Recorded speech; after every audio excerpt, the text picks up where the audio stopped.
കൂടെ ഇപ്പോൾ എൻ.ഡി.എ സ്ഥാനാർത്ഥിയായ കൃഷ്ണകുമാറാണ് ഉള്ളത്. നമുക്കൊന്ന് കൃഷ്ണകുമാറിലേക്ക് പോയതിനു ശേഷം ഉടൻ തന്നെ അനീഷിലേക്ക് തിരിച്ചു വരാം. എങ്ങനെയാണ് ഈ ഒരു പ്രധാനമന്ത്രിയുടെ ഈ ഒരു വരവിനെ കാണുന്നത്? കാരണം കഴിഞ്ഞ തവണ 2 ലക്ഷത്തി ചില്ലാനം വോട്ട് നേടിയിട്ടുണ്ട്. ഇത്തവണ അത്ഭുതങ്ങൾ എന്തെങ്കിലും സംഭവിക്കുമോ? എൻ.ഡി.എയുടെ സ്ഥാനാർത്ഥി എന്നുള്ള നിലയിൽ തെരഞ്ഞെടുപ്പ് പ്രഖ്യാപിച്ച് അതിന്റെ ആദ്യഘട്ടത്തിൽ തന്നെ പ്രധാനമന്ത്രി അദ്ദേഹം നേരിട്ട് പാലക്കാട് ലോക്സഭാ മണ്ഡലത്തിൽ സന്ദർശനത്തിന് വരുന്നത് എനിക്ക് വലിയ ആത്മവിശ്വാസം നൽകുന്ന ഒരു ഘടകമാണ്. അതോടൊപ്പം തന്നെ ബി.ജെ.പി. പ്രവർത്തകരിൽ അവരുടെ ആവേശം വാനോളം ഉയർന്നിരിക്കുകയാണ്. പൊതുജനങ്ങൾ ഈ പാലക്കാട് ലോക്സഭാ മണ്ഡലത്തിലെ വോട്ടർമാർ ആകാംക്ഷയോടുകൂടി പ്രധാനമന്ത്രിയുടെ വരവ് കാത്തിരിക്കുകയായിരുന്നു. അവരെ സംബന്ധിച്ചുള്ള ആദ്യഘട്ടത്തിൽ തന്നെ വരുന്നത് അവരുടെയും വലിയ പ്രതീക്ഷകൾക്ക് വലിയ ഉയർച്ച നൽകിയിരിക്കുന്നു. തീർച്ചയായിട്ടും ഈ ആത്മവിശ്വാസം, ഈ പ്രവർത്തകരുടെ ആവേശം, ഇത് തീർച്ചയായിട്ടും ഞങ്ങൾക്ക് ഈ തെരഞ്ഞെടുപ്പിൽ ഒരു അട്ടിമറി വിജയം സമ്മാനിക്കുന്നതന്നെയാണ് ഞങ്ങൾ പ്രതീക്ഷിക്കുന്നത്.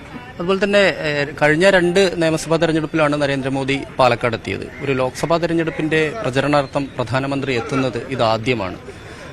അത് ശരിക്കും കഴിഞ്ഞ കാലങ്ങളിലൊക്കെ നമുക്ക് നോക്കിക്കഴിഞ്ഞാൽ പാലക്കാട് വോട്ടിന്റെ നില ബി.ജെ.പിക്ക് ഉയർന്നുകൊണ്ടിരിക്കുകയാണ് എന്നുള്ളതൊരു യാഥാർത്ഥ്യം തന്നെയാണ്. എങ്കിൽ പോലും ഈ എൽ.ഡി.എഫിന് കൃത്യമായൊരു സ്വാധീനമുള്ള സ്ഥലമാണ്. യു.ഡി.എഫിന്റെ വി.കെ. ശ്രീകണ്ഠൻ കഴിഞ്ഞ തവണ വിജയിക്കുകയും ചെയ്ത് ഇത്രയും വോട്ടുകളിലേക്ക് എത്തുക എന്നുള്ളത് വലിയൊരു ടാസ്ക് അല്ലേ?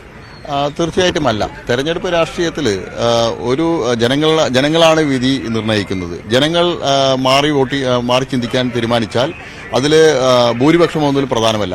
1.25 ലക്ഷം വോട്ടിന് വിജയിച്ച എം.പി. രാജേഷ് കഴിഞ്ഞ തവണ പരാജയപ്പെട്ടു.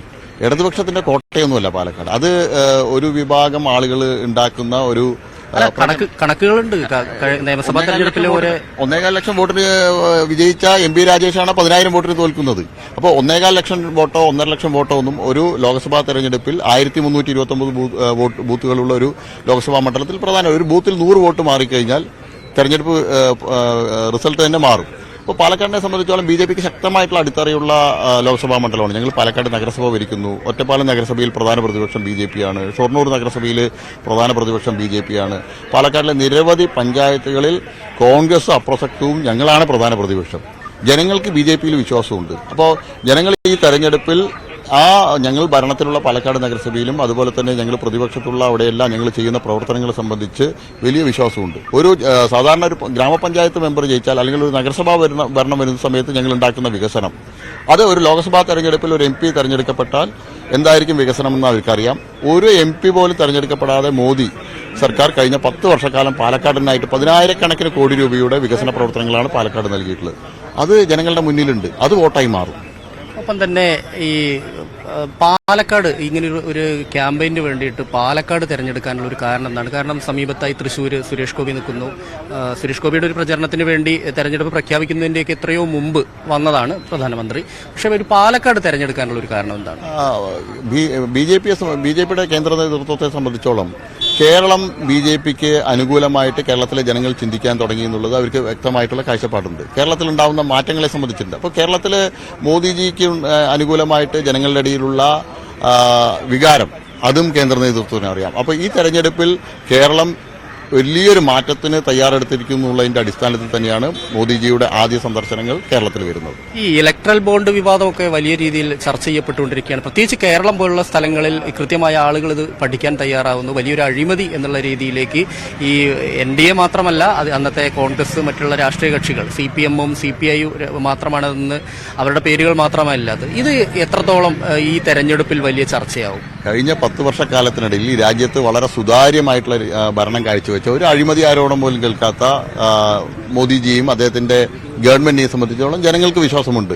മറിച്ച് ഈ ആരോപണം ഉന്നയിക്കുന്ന ഇടതുപക്ഷം CPM, മുഖ്യമന്ത്രി അദ്ദേഹത്തിന്റെ മകൾക്ക് കിട്ടിയ മാസപ്പടിയെ സംബന്ധിച്ചും എല്ലാം പറയാൻ തയ്യാറാവട്ടെ. CPM അത് സംബന്ധിച്ച് സംസാരിക്കാൻ തയ്യാറാവട്ടെ. ഈ രാജ്യത്തെ 10 വർഷം 2004 മുതൽ 2014 വരെ അഴിമതിയിൽ മുക്കിയ, എല്ലാ രംഗത്തും അഴിമതി നടത്തിയ കോൺഗ്രസിനെല്ലാം ബി.ജെ.പിക്കെതിരായിട്ട് ആരോപണം ഉന്നയിക്കാനുള്ള അർഹത പോലുമില്ല. ബി.ജെ.പി. ഗവൺമെന്റും മോദി സർക്കാർ, നരേന്ദ്രമോദിജിയും ഏറ്റവും സുതാര്യവും അഴിമതി രഹിതമായിട്ടുള്ള ഭരണം നയിക്കുന്നവരാണെന്ന് ഈ രാജ്യത്തെ ജനങ്ങൾക്കറിയാം. ഇവരുടെ ഇത്തരത്തിലുള്ള പ്രചരണങ്ങളൊന്നും ജനങ്ങളുടെ ഇടയിൽ വില പോവില്ല എന്നുള്ളത് ഞങ്ങൾക്ക് 100% ഉറപ്പാണ്. നമ്മളെ അടുത്ത മണ്ഡലം ആലത്തൂരാണ്, അതിന്റെ അടുത്ത മണ്ഡലം തൃശ്ശൂരാണ്. തൃശ്ശൂരിൽ ഇപ്പോൾ വലിയ വിവാദങ്ങളൊക്കെ ഉണ്ടാകുന്നു. കലാമണ്ഡലം ഗോപി ആയി ബന്ധപ്പെട്ടുകൊണ്ട് സുരേഷ് ഗോപിക്ക് വേണ്ടിയിട്ടൊരു ഡോക്ടർ വിളിക്കുന്നു, എന്നിട്ട് നിങ്ങൾക്ക് പത്മഭൂഷൺ വേണ്ടേ എന്നൊക്കെ ചോദിക്കുന്നു. യഥാർത്ഥത്തിൽ ഇങ്ങനെയുള്ള ആളുകൾക്കും പാർട്ടിക്കാർക്കും കൊടുക്കേണ്ടതാണോ പത്മഭൂഷൺ? ഈ ഒരുപാട് കള്ളപ്രചരണങ്ങൾ സുരേഷ് ഗോപിക്കെതിരായിട്ടും അദ്ദേഹം തൃശ്ശൂരിൽ സ്ഥാനാർത്ഥിയാകുന്നതിന് ഒരു വർഷം മുമ്പ് തന്നെ ഈ കള്ളപ്രചരണങ്ങൾ ആരംഭിച്ചു. അതെല്ലാം ഓരോ ദിവസം കഴിയുമ്പോഴും പൊളിഞ്ഞു വീഴുന്നുണ്ട്. പത്മ അവാർഡെല്ലാം എങ്ങനെയാണ് ഈ രാജ്യത്ത് കഴിഞ്ഞ 10 വർഷക്കാലമായിട്ട് നൽകുന്നതെന്ന് ഈ രാജ്യത്തെ ജനങ്ങൾക്കറിയാം. ഏറ്റവും സുതാര്യമായിട്ടുള്ള രീതിയിൽ കോൺഗ്രസിന്റെ കാലഘട്ടത്തിൽ പത്മ അവാർഡുകൾ സംബന്ധിച്ച് ലേലം വിളിയായിരുന്നു, ഏജന്റുമാരായിരുന്നു. ഇന്ന് അർഹതപ്പെട്ട ഏറ്റവും സാധാരണക്കാരായ ആളുകൾക്ക്, ജീവിതത്തിൽ ഒരു കാലത്തും ഇത്തരത്തിലുള്ള അവാർഡ് ലഭിക്കുന്ന കരുതാത്ത ആളുകൾക്കാണ് ഇന്ന് പത്മ അവാർഡുകൾ അവരുടെ വീടുകളിൽ എത്തുന്നത്.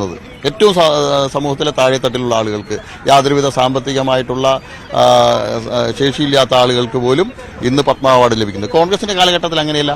അന്ന് പത്മ അവാർഡ് ലഭിച്ച ആളുകളെ സംബന്ധിച്ച് നിങ്ങൾ പരിശോധിച്ച് നോക്ക്, പല ആളുകൾക്കും യാതൊരുവിധ അർഹതയില്ലാത്ത ആളുകൾക്ക് പോലും ആ കാലഘട്ടങ്ങളിൽ ലഭിച്ചിട്ടുണ്ട്.